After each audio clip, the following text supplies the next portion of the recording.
사실 과거에는 이런 정책 관련주들이 당선되면 끝났어요. 이명박 관련주 같은 경우에 이명박 대통령 될 때 4대강 관련주들 같은 경우엔 대선 며칠 전에 끝나고 다시는 회복을 못했거든요. 그 이유는 대선 전에 워낙 많이 올랐으니까. 방금 봤잖아요. 30배씩 올리고 그랬어요. 지금은 이게 어떤 현상이냐면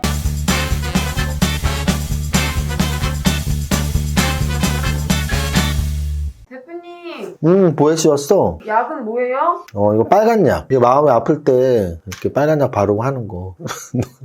농담이고 인주야, 인주. 이 인주가 왜 있냐면 한 달 넘은 것 같은데 설 전에 인사동을 갔었는데 인사동에서 도장을 하나 팠어. 너무 이쁘지 않아? 빨간색의 해바라기. 최고지. 네. 내가 이걸 보자마자, 그러니까 도장을 당연히 팔 일이 없지. 근데 인사동에서 이 도장을 보자마자, 이거 완전 내 도장이네? 빨간색의 해바라기네 하고서 도장을 팠어. 그래서 이렇게 인주에다 딱 찍고, 우와, 백조대장. 백조대장이라고 생겼었어. 그래서, 빨리 이제 코로나가 좀 이제 리오프닝이 돼서, 물론 요즘도 강연회 하시는 분들도 있고 하지만, 나는 좀 겁나더라고. 너무 확진자가 많으니까. 그래서 조금 이제 강연회 편하게 하게 되면 4월달이건 5월달이건 이제 아마도 성장주에 투자를 책을 갖고 나한테 사인해달라고 오시는 분들이 많을 거야. 그분들에게 내가 여기에다가 도장을 딱 찍어서 딱 이렇게 도장을 찍는 거지. 사인. 이렇게 도장을 찍으면 편할까라는 생각을 해봤습니다. 거래소 지수는 0.71% 하락 마감했고요. 코스닥 지수는 0.30% 상승 마감했습니다. 그래서 거래소는 살짝 음선이 나왔고 코스닥은 살짝 양선이 나왔어요. 사실 이 영상 보시는 분들 중에 양선, 음선이 무슨 뜻인지 정확히 모르시는 분도 아마 있을 거예요. 20만 빨리 돌파하고 한 30만 올해 연말까지 30만은 가고 싶다는 생각이 있는데 안 늘더라고요. 줄어. 어떻게 하면 늘 수 있을까? 주변에 이렇게 좀 자문도 하고 했는데, 초보적인 것도 좀 중요하다, 이런 말들 해서, PER이 뭔지, 손익계산서의 영업이익과 단기순이익이 어떻게 구분되는지, 양선, 음선이 뭔지, 이런 좀 기초적인 단어 설명하는 컨셉으로 짧은 영상도 올려볼까? 이런 생각을 해봤습니다. 어쨌든, 양선은 시초가보다 종가가 높은, 그러니까 하루 종일 장중 움직임이 좋았던, 반대로 음선은 시초가보다 종가가 낮은, 하루 종일 좀 장중 움직임이 안 좋았던 그런 하루라고 보시면 되고요. 오늘 같은 날은 거래소와 코스닥이 서로 상반된 움직임을 보였다고 보시면 돼요. 거래소는 마이너스, 코스닥은 플러스, 거래소는 음선, 코스닥은 양선. 지수 그래프 자체로는 여전히 좀 중장기 이평선이 저 위에 있거든요. 즉 1월달 급락에 대해서 아직 반등다운 반등이 안 나왔다는 얘기고, 아직 좀 이격이 벌어져 있기 때문에 저는 좀 반등을 계속 예상하고 있는데 아직 반등다운 반등은 나오지 않았습니다. 시가총액 상위 종목들 한번 볼게요. 오늘 금요일이니까 좀 전체적으로 거래소 시총 상위 한번 보고 싶은데요. 삼성전자는 딱 7만 원이네요. 삼성전자는 진짜 당분간은 7만 전자로 불릴 것 같습니다. 7만 원 밑에 내려가면 좀 싸 보이는, 근데 그렇다고 해서 막 치고 나가기는 힘든 차트, 7만 원 중심으로 움직이고 있고요. 자, LG 에너지 솔루션은 제가 상장 됐을 때부터 말했어요. 사실 저도 이거 기억이 정확히 안 나는데 한 20주 정도 받았었던 것 같은데 20-30주? 근데 이제 바꿔서 저는 첫날 팔았었다는 말씀을 드렸었는데, 그 이유는 이제 시가총액에 대한 부담감 때문이라고 말씀 여러 번 드렸고, 100조 이상에서는 매력이 별로 없다고 말씀드렸는데 오늘 6%가 빠졌고요. 이게 이제 LG에너지 솔루션 같은 경우는 어제 코스피 200이 기초자산인 선물옵션 만기일이었단 말이에요. 두 번째 목요일날 있는데 어제가 이제 코스피 200이 기초자산인 선물옵션의 만기일이었단 말이에요. 그러니까 이제 새롭게 오늘 시작하니까 오늘 아침부터 LG에너지 솔루션이 코스피 200에 편입이 된 거예요. 신규 편입이. 그래서 신규 편입이 됐다는 얘기는 여태까지는 신규 편입되면 되게 좋은 거 아니야 그랬는데, 신규 편입된다는 걸 알고 있기 때문에 여태까지는 매수세들이 들어왔던 거고, 그럼 오늘은 왜 빠졌는데 악재의 소멸이야? 호재의 소멸이면 악재야, 이런 개념이 아니고요. 오늘은 신규 매수가 아니고 신규 매도가 있었던 거죠. 어떤 매도? 왜 코스피 200에 편입됐는데 매도가 신규가 있을까요? 신규 매도가 바로 공매도 때문이에요. 무슨 뜻이냐면 지금 우리나라 규정상 공매도가 코스피 200 종목에 한정해서 지금 들어가고 있단 말이에요. CFD 계좌도 마찬가지고. 그래서 이 공매도가 오늘 LG에너지 솔루션이 많이 나왔다, 이렇게 보시면 되고요. SK 하이닉스 2.5 하락, 네이버 어제 워낙 좋았는데 어제 거의 8% 올랐었는데 뭐 오늘 이 정도만 해도 좋은 겁니다. 삼성 바이오로직스 최근 좀 양선 회계수가 많아지고 있네요. 카카오는 진짜 제가 원형 바닥인가요 했는데 이 정도면 원형 바닥이라고 충분히 말할 수 있는 굉장히 좋은 차트를 만들어놨습니다. 카카오 오늘도 1% 상승이고요. 현대차하고 기아차 뭐 다 흘러내리고 있고 LG화학은 진짜 LG에너지솔루션 상장되고 쳐다도 보지 말라고 말씀드렸는데 LG화학은 시가총액 탑10 아래로 내려갈 것 같습니다. 그 이유는 LG에너지솔루션이 탑10 안에 있으니까 두 개가 있는 건 어찌 보면 말이 안 돼요. 왜냐면 기업 분할하기 전에 두 개 나누기 전에는 70조짜리였는데 나눴다고 해서 하나가 90조 하나가 30조 120조잖아요. 그래서 어찌 보면은 LG화학은 탑10 밑으로 내려갈 확률이 높고 LG에너지솔루션은 뭐 한 7, 80조 되면 싸 보이는 느낌? 뭐 100조 넘어가면 비싸 보이는 느낌 정도가 될 것 같습니다. 삼성 SDI도 많이 흘러내렸고 기아, 포스코 같은 경우는 잘 버티고 있는 약간 가치주적 계열이면서 동시에 최근에 원자재 가격 상승에 이제 철광석까지도 포함시킨다면 그런 이유 때문인가 이렇게 읽을 수 있고 셀트리온, 카카오뱅크 같은 경우는 뭐 카카오 좋으면서 가치 좋다라고 보실 수도 있고 KB금융은 금리 인상 수혜 업종으로 거의 유일하게 정배열 차트를 만들어가던 종목인데 KB금융 오늘 오르긴 했지만 사실 차트는 좀 200일선까지 깨고 붕괴된 상태고요. 삼성물산, LG전자도 좀 흘러내리고 있긴 하지만 아직은 완전히 역배열은 아니고요. 현대모비스, 오늘 현대모비스는 4% 추가를 하락을 했네요. 신한지주, SK 같은 경우에 오늘 4% 상승으로 굉장히 좋은 움직임 보였고요. 두산중공업 10% 상승입니다. 두산중공업은 원전 관련주로서 지금 윤석열 당선인이죠. 이제 윤석열 당선인이 당선되고서 오늘 금요일이죠. 그래서 어제 오늘 이틀 동안 제일 많이 나오고 있는 게 건설주하고 탈원전 관련주예요. 그래서 건설주에서는 어제는 현대건설, GS건설 같은 대형주가 올랐다면 오늘은 좀 이따 말씀드리는 탑30에서 볼 수 있는 소형, 중소형 건설주들이나 건자재 관련주가 올랐고요. 그리고 원전 관련주는 어제는 음선 나왔는데 오늘 다시 재차 상승 나오면서 10% 상승 나왔습니다. 그리고 크래프톤 3% 하락, 어제 올랐는데 오늘 빠졌고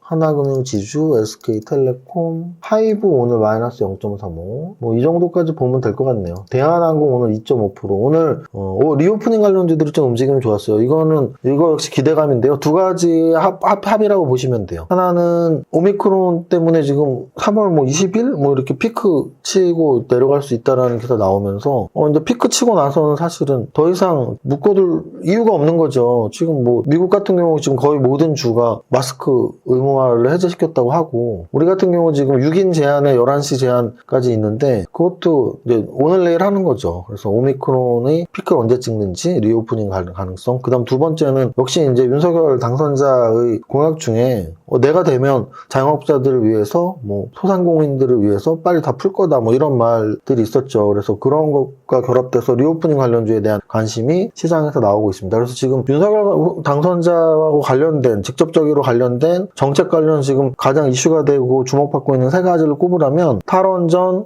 그리고 건설 경기 부양의 건설주, 그리고 이제 코로나 리오프닝 관련 리오프닝주 이렇게 세 개가 지금 가장 윤석열 당선자 때문에 주목받고 있다. 근데 어찌 보면은 이게 막 롱런할 수 있는 재료라고 보기도 힘든데 근데 어쨌든 모든 건 기대감이니까. 특히 리오프닝 같은 경우는 꼭 대통령이 바뀌고 정부가 바뀌고 이게 아니고 결국은 오미크론의 피크가 이제 언제냐의 문제였고 건설주는 역시 마찬가지로 제가 건설주가 정책 관련주라고 여러 번 말씀드렸지만 이거는 누가 되든 건설 경기 활성화는 확실했던 거니까. 그래서 건설 경기 활성화. 근데 이제 이 원전은 사실은 다르죠. 원전은 만약에 이재명 후보가 됐다면 탈원전으로 가지 않겠죠. 그러니까 탈원전을 계속 할 것이고. 근데 이제 윤석열 당선이 됨으로써 다시 탈원전을 포기하고 이제 원전으로 다시 가는 거니까 그 부분이 엇갈리는 쪽이 아니었을까 생각이 듭니다. 거래대금 상위 한번 보겠습니다. 돈이 어디 몰려 있었니? 돈이 일단 삼성전자가 1조 정도 거래에 나왔고 7만 원. 오늘 삼성전자는 딱 7만 원에 딱 7만 원. 그래서 제가 늘 말씀드리지만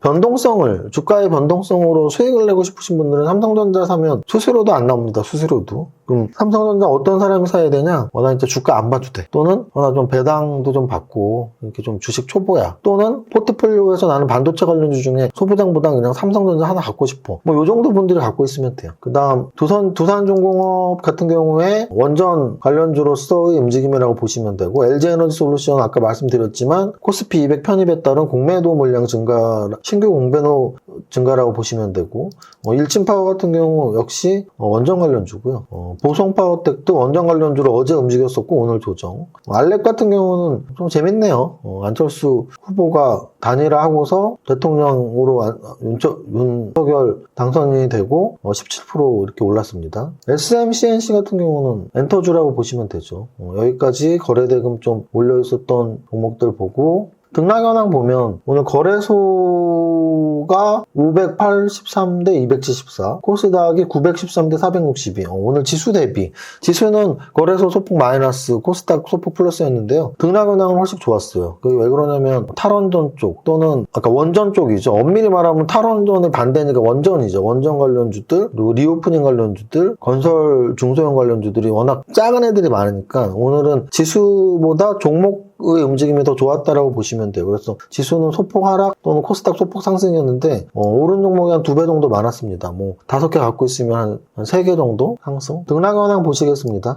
등락현황에서 일단은 오늘 상한가 종목이 6개나 나왔고요. 탑 30이 11%예요. 최근 제 기억에 거의 한 달 내에 상한가 종목도 개수가 많고 탑 30, 32가 10% 이상 상승은 거의 오랜만이에요. 그래서 오늘은 거래 대형주, 시가총액 대형주들보다 중소형주들이 더 좋은 날이야라고 말할 수 있는 날이고요. 상한가 종목에서 이화공영은 이명박 대통령이 당선되던 시절에 4대강 대표주였죠. 이화공룡이라는 별명이 있는데, 왜 이화공룡이냐면 그 당시 얼마에서 얼마까지 올랐냐면 거의 뭐 1,000원도 안 되는 금액에서 뭐 한 700원 됐었나? 25,000원까지 한 30배 정도? 30배면 1,000만 원이면 3억이고 1억이면 30억이죠. 호랑이 담배 피던 시절 이야기예요. 그래서 제가 막 상한가 따라잡기 막 하고 그러잖아요. 저때 이화공영도 연속 상한가 한 7, 8연속까지 갔었던 것 같은데. 그래서 오늘 상한가 종목들 중에는 뭐 이화공영이나 KD처럼 건설주도 좀 있고, 뭐 일진파워처럼 약간 원자력 관련주도 좀 있고, 이렇게 좀